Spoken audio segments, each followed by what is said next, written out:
السلام عليكم ورحمة الله. الحمد لله رب العالمين وبه نستعين، والصلاة والسلام على أشرف الأنبياء والمرسلين وعلى آله وأصحابه أجمعين. سبحانك لا علم لنا إلا ما علمتنا إنك أنت العليم الحكيم، ولا حول ولا قوة إلا بالله العلي العظيم. أما بعد, Alhamdulillah, syukur kita kepada Allah Subhanahu wa Ta'ala pada malam yang diberkati Allah ini, dapat sama-sama kita bersua muka, dapat bertemu kembali setelah kita bercuti lama daripada kuliah kerana PKP ni, Perintah Kawalan Pergerakan. Rasa-rasa saya berapa bulan, 5 bulan ke 6 bulan, lebih kurang. Alhamdulillah, pada malam ni, malam pertama saya berceramah di sinilah, berkuliah di sini. Sebagaimana biasa, kuliah saya berkaitan dengan fatwa-fatwa semasa. Sebelum kita sambung fatwa semasa kita malam ni, rasanya saya sukalah saya sentuh sikit sebagai mukaddimahnya, sentuh sikit berkaitan dengan beberapa hikmah daripada wabak pandemik COVID-19 ni, supaya kita dapat hayati sama-sama. Tuan-tuan hadirin yang dirahmati Allah Subhanahu wa Ta'ala, seingat saya, seumur hidup saya inilah kali pertama negara kita dilanda wabak yang teruk lah. Bukan negara kita saja, malahan satu dunia seluruhnya dilanda wabak, sehingga kan surau masjid terpaksa ditutup, malahan Masjid Haram pun terpaksa ditutup beberapa ketika.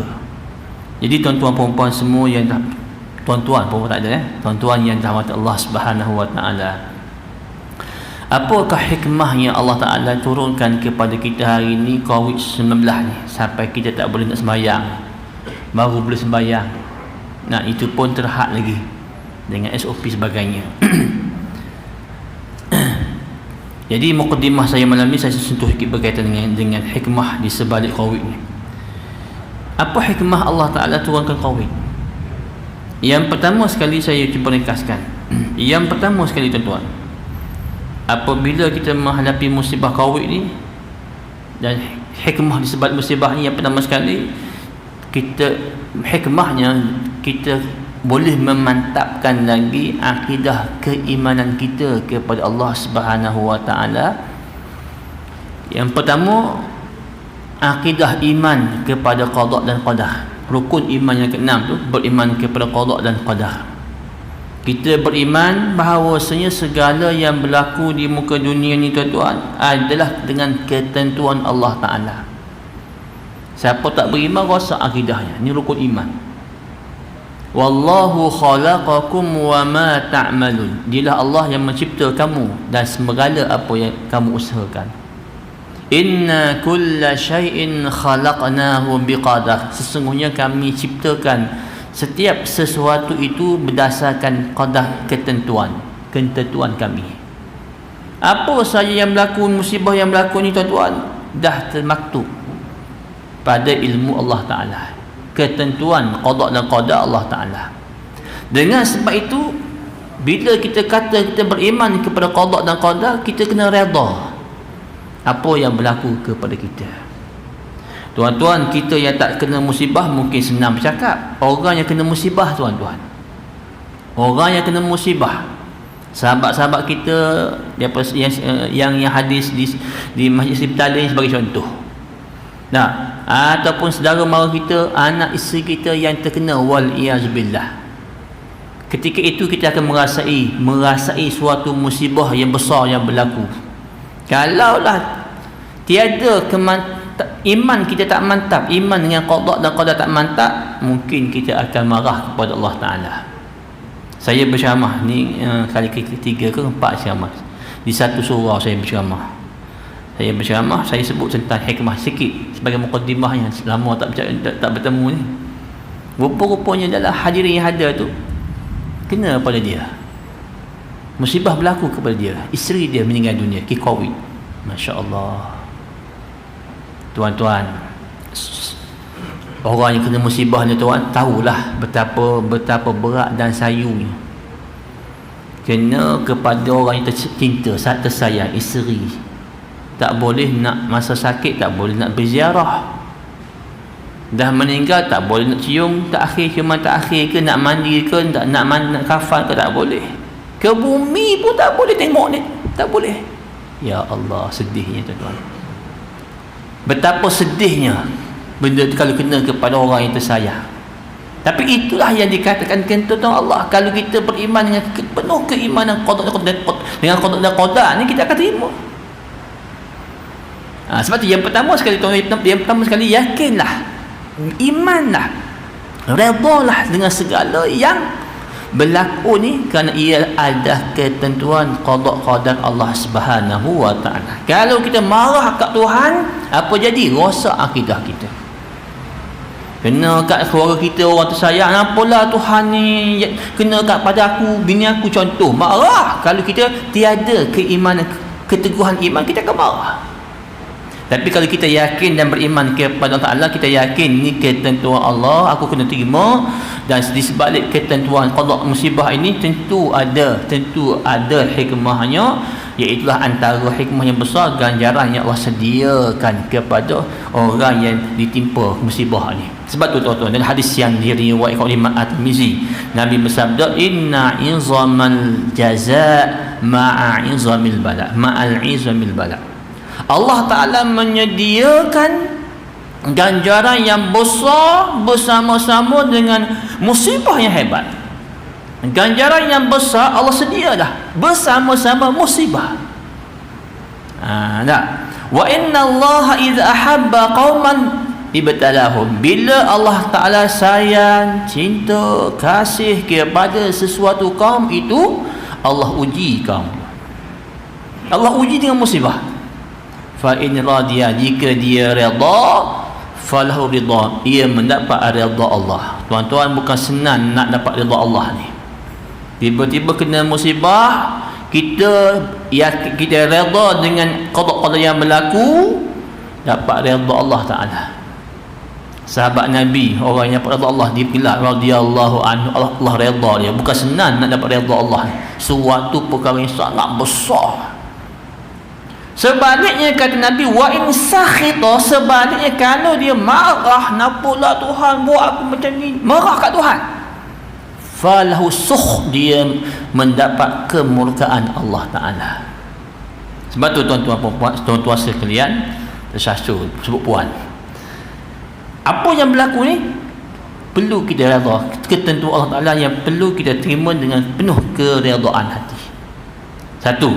Yang kedua, hikmah yang kedua, musibah yang berlaku ni tuan-tuan semua adalah satu tanda kebesaran dan kehebatan Allah Subhanahu wa taala. Hebat apa Ustaz kena musibah sakit? Tuan-tuan, kita ni milik Allah. Inna lillah, kita milik Allah, wa inna ilaihi raji'un, kita akan kembali kepadanya. Bila kita milik Allah, Allah nak buat apa pun kepada hak milik dia boleh buat. Tak boleh marah, kita milik Allah.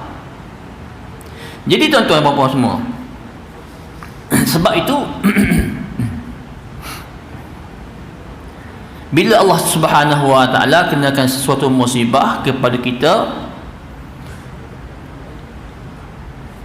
Allah memperlihatkan musibah ni, Allah memperlihatkan kekuasaan dia. Musibah ni mula-mula turun kat mana? Kena kat China kan?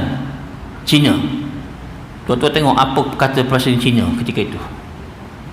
Nah, dia berkata dengan sombong dan bongkaknya, negara China negara yang kuat. Memang pun China hari ini antara negara yang mempunyai teknologi yang tinggi, bersaing dengan Amerika kan, macam-macam dia boleh buat hari ini teknologi dia. Maka dia sombong, dia mengatakan tiada siapa pun yang boleh mengalahkan dia, menandingi ekonomi dan sebagainya. Tak, dia menyeksa umat Islam di China sana. Umat Islam ditindas. Allah turunkan bala. Akhirnya China tewas. Dia rasa kesombongannya, keegoannya jatuh tersungkur. Amerika, negara yang hebat. Kalau dibuat ceritanya macam-macam dia boleh buat. Senjata, biologi, macam-macam lah dia buat. Cerita-cerita dia lah, hebatnya konon-kononnya dia. Tak?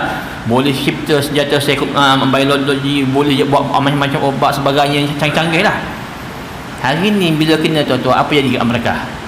Jatuh tersungkur.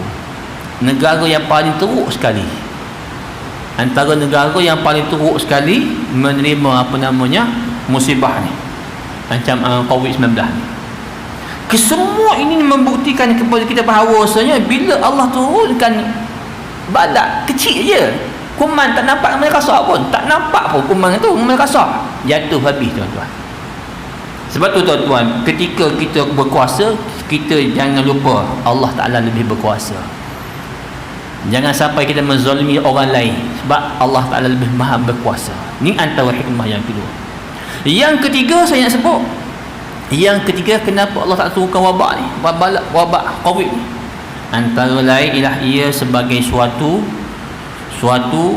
bala yang Allah turunkan kepada orang yang derhaka dan orang yang kufur dengan dia, dan dia juga merupakan ujian kepada orang yang beriman. Ini dua perkara tu. Sama seperti mana taun yang pernah turun. Nabi SAW pernah ditanya kita kepada Nabi tentang taun. Dalam hadis yang diriwayatkan oleh Imam Bukhari sebagai contoh, annaha daripada Sayyidatina Aisyah menyebut annaha sa'alat Rasulullah sallallahu alaihi wasallam an taun. Aisyah pernah bertanya Nabi tentang taun. Taun ni wabak lah, wabak taun. Taun ni sekarang ni dah ada obat. Hak baru ni COVID lah. Tapi wabak taun suatu masa dulu memang hebat, membunuh beratus beribu, malahan jutaan orang tu suatu masa dulu. Hari ni COVID lah hari ni. Sayyidatina Aisyah tanya Nabi tentang wabak taun. فأخبرها نبي الله صلى الله عليه وسلم أنه كان عذابا يبعثه الله على من يشاء فجعله الله رحمة للمؤمنين فليس من عبد يقع الطاعون فيمكث في بلده صابرا يعلم أنه لن يصيبه إلا ما كتب الله له إلا كان له مثل أجر شهيد. Nabi sebut, Nabi kata apa? Bila Aisyah tanya Nabi tentang taun, Nabi beritahu taun ni adalah azab sesaan ataupun bala yang Allah utuskan kepada sesiapa sahaja yang dia kehendaki. Taun merupakan azab, ujian, bala yang Allah bagi kepada siapa sahaja yang Allah kehendaki. Faja'alahu rahmatan lil mu'min, dan Allah jadikan dia taun ni rahmat kepada orang mukmin. Macam mana pula taun tu rahmat kepada orang mukmin? Bukankah taun tu penyakit macam COVID jugalah? Tiba-tiba jadi rahmat, kata Nabi. Baik tuan-tuan, rahmat pasal kenapa dia rahmat? Sebab falaisa min 'abdin yaqa'u ta'un, tiadalah hamba yang terkena penyakit taun ini fayamkuthu fi baladi sabira, lalu dia tinggal duduk dalam negaranya dalam keadaan bersabar. Tuan-tuan, bila wabak melanda, Nabi larang kita keluar daripada negara. Pasal apa? Takut menjangkiti orang lain, dan orang lain pun jangan masuk dalam tempat yang ada taun. Nabi larang. Rupa-rupanya jenis apa namanya konsep tadi, konsep penjara PKP ni, penjarakan ni, ada pun tak boleh masuk dah, mengetah negeri sebagainya. Konsep ni telah pun Nabi ajar. Maka Nabi kata Allah taun ini menjadi rahmat kepada orang mukmin disebabkan kenapa? Disebabkan tiadalah seorang mukmin, hamba mukmin yang terkena taun lalu dia tinggal di negaranya dalam keadaan penuh sabar, dan dia tahu apa yang berlaku itu tidaklah berlaku melainkan apa yang ditulis oleh Allah Ta'ala. Maknanya apa yang berlaku itu ketetapan daripada Allah, lalu dia hadapinya dengan penuh kesabaran. Maka kata Nabi, illa kanahu mithlu ajri syahid, ia mendapat pahala seperti pahala syahid. Kalau orang yang kena ta'un mati sebab ta'un tuan-tuan dapat pahala syahid. Dah Covid ni sama tak? Sama je tuan-tuan, sama wabak yang berbahaya, pandemik, sama-sama wabak yang berbahaya. Dia orang yang mati mendapat pahala syahid. Tapi bukan syahid ni kena faham lah, syahid ni ada 3 kan, syahid dunia, syahid akhirat, syahid dunia saja. 3. Syahid yang disebutkan Nabi syahid akhirat. Dunia di kapan macam biasalah, di kapan di sembahyang macam biasa. Dah Covid tu rosak, Covid pasang membahaya, tak boleh dimandikan, lalu di tayamum di atas plastik tu je. Tak, ulama membenarkan isyarat setakat tu je, pasal dia membahaya, menyebabkan wabak merebak, maka ulama membolehkan setakat tu. Jadi nak cerita je, syahid di sini syahid akhirat, dia mendapat pahala syahid akhirat. Dunia macam orang ramai, akhirat dapat pahala. Jadi tuan-tuan, Covid yang berlaku sama, rahmat kepada umat mukmin macam mana? Allah sediakan ganjaran syahid kepadanya. Dan kalau dia bersabar di atas apa ujian yang menimpanya, setiap kesabarannya akan diberi ganjaran yang besar, sebagaimana hadis yang saya bacakan sebentar tadi. Ganjaran yang besar Allah sedia bersama-sama dengan ujian yang besar. Hadirin yang dirahmati Allah Subhanahu wa taala. Begitu juga tuan-tuan, ia merupakan azab, siksaan kepada orang yang derhaka kepada Allah Subhanahu wa taala. Baik, yang ketiga, yang keempat tuan-tuan, oleh kerana Covid ini suatu bala yang kadang-kadang dia menjadi suatu azab kepada orang yang derhaka kepada Allah dan menjadi ujian kepada orang beriman, maka apakah yang perlu kita lakukan? Tak lain tak bukan, bala yang turun ini disebabkan berpunca daripada kemungkaran dan kemaksiatan hamba ataupun kita semua. Hari ini tuan-tuan, kemaksiatan, kemungkaran berlaku secara berleluasa.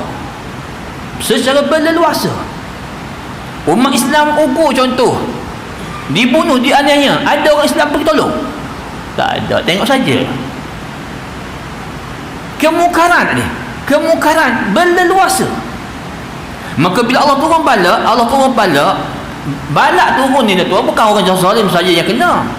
Quran sebut wattaqu fitnatan la tusibanna allazina zalamu minkum khassah. Takutlah kamu fitnah, yakni bala yang akan turun. Bila dia turun, dia tak kena orang zalim saja, tak, semua kena. Bila turun bala, bukan orang jahat saja kena, semua kena.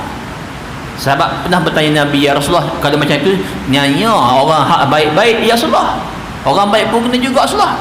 Tak, kata Nabi, akhirat besok mereka akan dibangkitkan berdasarkan niat masing-masing. Kalau dia tak nak mencegah kemungkaran, dia juga berdosa. Tapi dia cegah dah atas kemampuan dia tak mampu, setakat mampu. Tak, dia diberi ganjaran yang besar kerana musibah di dunia ni. Allah sediakan ganjaran yang besar dan dia mendapat pahala syahid, bergantung kepada niat masing-masing, kata Nabi.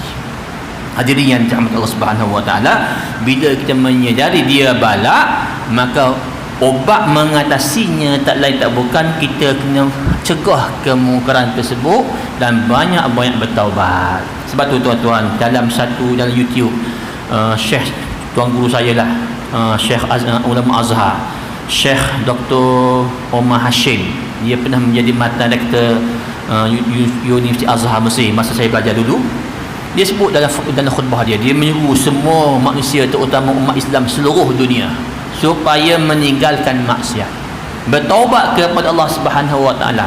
Wabak yang turun ini disebabkan dosa-dosa kita yang banyak, maka mohonlah pengampunan kepada Allah Taala, bertaubatlah kepadanya. Nah, pasal apa tuan-tuan? Allah tak akan angkat wabak ini selagi dosa berleluasa, kemungkaran berleluasa dalam negara kita. Sebab tu tuan-tuan, dalam keadaan sekarang ni tuan-tuan, kita nak cari vaksin yang sesuai belum dijumpai lagi. Dan jangan kita mengharapkan doktor saja mencari vaksin. Kita memang tak mampu pun, bukan bidang kita. Kita ya tuan-tuan, membantu mereka dengan cara apa? Cara cegahlah kemungkaran sekadar mana yang kita mampu, bertaubat sungguh-sungguh kembali kepada Allah, supaya kemungkaran ini dapat dilenyapkan di muka bumi sekadar kemampuan kita. Insya-Allah suatu hari nanti Allah Taala akan turunkan ubat yang sesuai dengan ubat ni tuan-tuan, Tapi kena usaha cari juga, bukan kemukan saja, kena berusaha. Doktor tutup pakar kena berusaha mencari vaksin. Orang-orang lain yang tak perlu menghentikan kemukaran-kemukaran, insya-Allah suatu hari nanti Allah Taala akan turunkan ubat yang sesuai dengan wabak yang berlaku hari ini. Nabi bersabda, innallaha la yanzilu da'an illa anzala ma'ahu dawa. Sesungguhnya Allah Ta'ala tidak akan menurunkan penyakit melainkan Allah turun bersama-samanya ubat. Fatadawu, maka hendaklah kamu berubat, wala tatadawu bil haram. Tapi ingat, jangan berubat dengan cara yang haram, yang salah. Wallahu a'lam. Muqaddimah baru tu, lama berhenti kan, muqaddimah panjang sikit malam ni, baru nak masuk fatwa semasa. Sombong ke takabur. Bila ada penyakit hati ni tuan-tuan, penyakit inilah yang menyebabkan kita akan dihumban ke alam api neraka. Itu sebab Nabi sebut, la yadkhulul jannata man kana fi qalbihi mithqala habatin min kibr atau kama qala. Hadis sahih. Tidak masuk syurga orang yang ada dalam hatinya sebesar biji yang kecil sahaja sifat sombong takabur. Bila ada sekecil saja sifat sombong takabur hati ni, tak masuk syurga. Tak masuk macam mana Ustaz? Ia kena tahan transit dalam neraka. Dan selama-lamanya tak akan dibakar dalam neraka sampailah dosa-dosa ni hilang. Kalau akidahnya masih utuh, belum lagi gugur, ada harapan ke syurga. Tapi kalau akidahnya telah batal, selama-lamanya neraka. Maka kata ulama, penyakit hati inilah yang menyebabkan kita masuk neraka. Dengan sebab itu membersihkan penyakit ini awal-awal ni supaya selamat daripada neraka, suatu kewajiban. Dan ilmu yang berkaitan dengan penyucian hati ni namanya ilmu tasawuf.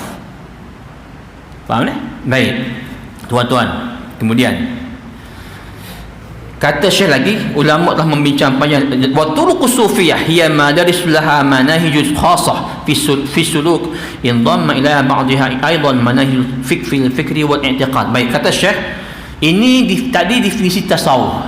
Mana kalau tarekat sufi ni apa benda? Tarekat sufi perkara yang luar, yang asing. Ilmu tasawuf benda lain, tarekat benda lain. Tuan-tuan kena faham, jangan samakan. Ilmu tasawuf, ilmu yang wajib kita belajar. Adapun tarekat tak wajib masuk. Tarekat ini ialah madaris sekolah. Sekolah yang mempunyai metodologi tersendiri, manhaj tersendiri yang bertujuan untuk mendidik ahlinya supaya menyucikan hati. Kadang-kadang ke sekolah madrasah ni kadang-kadang bercampur dengan manhaj pemikiran dan juga akidah. Jadi tarekat-tarekat ni tuan-tuan, sekolah untuk kita menyucikan diri. Kalau kita, setengah orang dia nak menyucikan diri, dia masuk tarekat, silakanlah, tak ada masalah, asalkan tarekat yang betul. Jangan masuk juga hak mengarut pula, yang menyeleweng, lagi jauh daripada jalan Allah, tak boleh. Kalau tarekat betul, tak ada masalah, sebab tarekat ni jalan sekolah untuk belajar cara-cara menyucikan diri. Tapi ingat, yang wajib belajar ilmu tasawuf, bukan tarekat. Tarekat ni sekolah untuk yang belajar. Sekarang tu tuan-tuan belajar di masjid, ada ustaz mengajar bab tasawuf contoh. Kitab perisai bagi kitab apa tu? Akhlak lah. Kitab tasawuf. 5 minit lagi. Baik. Tuan-tuan belajar kitab tasawuf.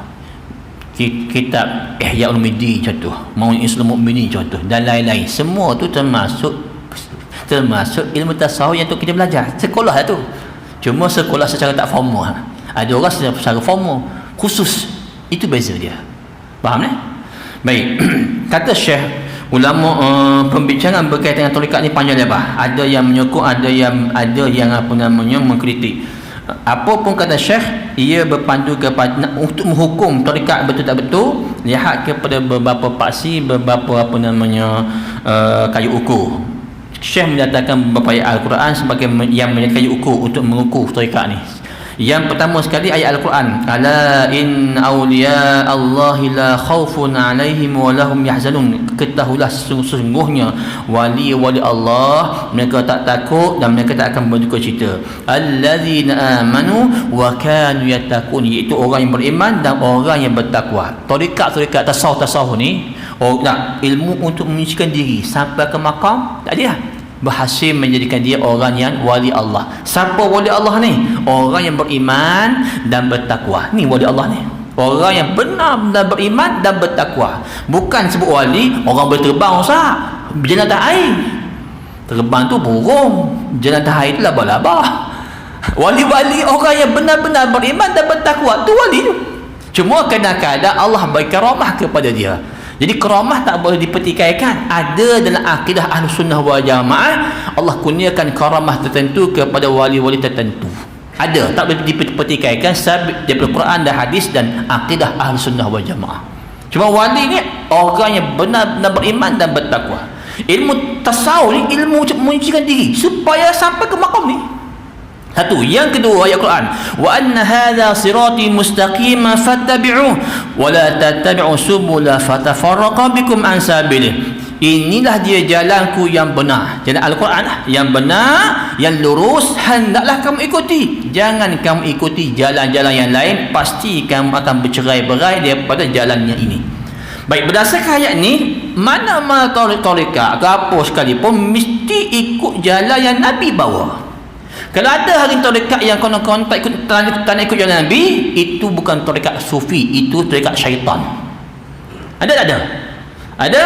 Kami ahli tarekat hakikat, kami tak pakai fiqh ni. Ini ilmu kulit. Ini ilmu syariat ni ilmu kulit, kami ilmu hakikat. Ni confirm ahli syaitan. Faham tak? Sesat dan menyesatkan. Nabi lah yang bawa akidah, Nabi lah yang bawa syariat, Nabi lah orang hak paling sufi sekali, Nabi. Kalau kita ambil jalan lain pada Nabi, confirm sesat. Faham tak? Pasal ada orang membezakan antara syariat dengan hakikat. Syariat lain, hakikat lain. Kalau macam tu Nabi bawa hak mana? Kamu ikut hak Nabi ke hak mana? Faham tak? Tak boleh tuan-tuan. Nabi orang hak paling takwa sekali. Pernah satu hari 3 orang pemuda pergi rumah Nabi, tanya Aisyah tentang ibadah Nabi. Aisyah cerita bergan-bergan. Kata 3 orang, kita tak boleh macam tu, kita kena buat lebih. Aku tak nak kahwin seumur hidup, nak ibadah aja. Aku tak nak tidur, nak qiyamul lail je. Tengah-tengah seban Nabi masuk.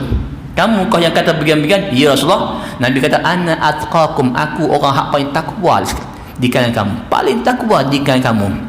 Wa man ghariba an sunnati falaysa minni, siapa-siapa yang membenci sunnah aku bukan daripada aku. Kan nak buat tarekat lebih pada hak Nabi, orang ni tak betul. Semua tuan-tuan menunjukkan kepalsuan. Nabi orang yang paling takwa, paling sufi, maka ikut cara Nabi, bukan cara lain pada tu. Faham? Syekh Abdul Qadir Jilani satu kali jalan dalam satu sirah, satu sejarah sebut pada pasir, panas, tiba-tiba awan membayung ni terdengar suara, wahai Abdul Qadir, kamu wali aku.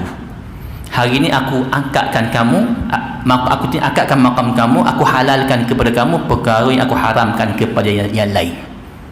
Kan oleh kerana kamu dah jadi wali makam yang tertinggi, hari ini aku halalkan kepadamu perkara yang aku haramkan kepada orang lain. Kata Syekh ni, celaka, setan. Bila ditanya macam mana Syekh tahu tu syaitan? Kerana Nabi Muhammad Allah turunkan syariat kepadanya semenjak dia lahir sampai dia wafat, tak pernah diangkatkan. Faham tak? Jadi tuan-tuan, ukuran dia tarekat yang benar mesti ikut apa yang Nabi bawa, Quran dan Sunnah. Akhir sekali masa ini sebenarnya jelas sekali. Akhir sekali kata Syekh, sekiranya tarekat tersebut beriltizam dengan agama, akidahnya, syariatnya dan tasawufnya, maka dia dipuji dan wajib kita sokonnya. Sebaliknya jika dia menyeleweng daripada agama sama ada akidah, syariat sebagainya, maka dia dicela, wajib kita betulkannya. Jadi mana-mana tarekat yang betul mesti ikut apa yang Nabi bawa. Masa pun dah tamat, 45 dah, insya-Allah masih isyak. Mudah-mudahan tuan-tuan semua mendapat manfaat apa yang baik daripada Allah Taala, yang lemah daripada kelemahan saya sendiri. Aqulu qouli hadza wa astaghfirullahal azim li wa lakum. Wassalamualaikum warahmatullahi wabarakatuh. Bismillahirrahmanirrahim. Alhamdulillahirabbil wassalatu wassalamu ala asyrafil anbiya'i wal mursalin wa ala alihi wa sahbihi ajma'in. Allahumma ij'al jam'ana hadha jam'an marhuma wa tafarruqana min ba'dihi tafarruqan ma'suma wa la taj'al Allahumma fina wa la ma'ana wa la hawlana shaqiyyan wa la matrudan wa la mahruma. وصلى الله على سيدنا محمد وعلى آله وصحبه وسلم والحمد لله رب العالمين. تقبل الله منكم.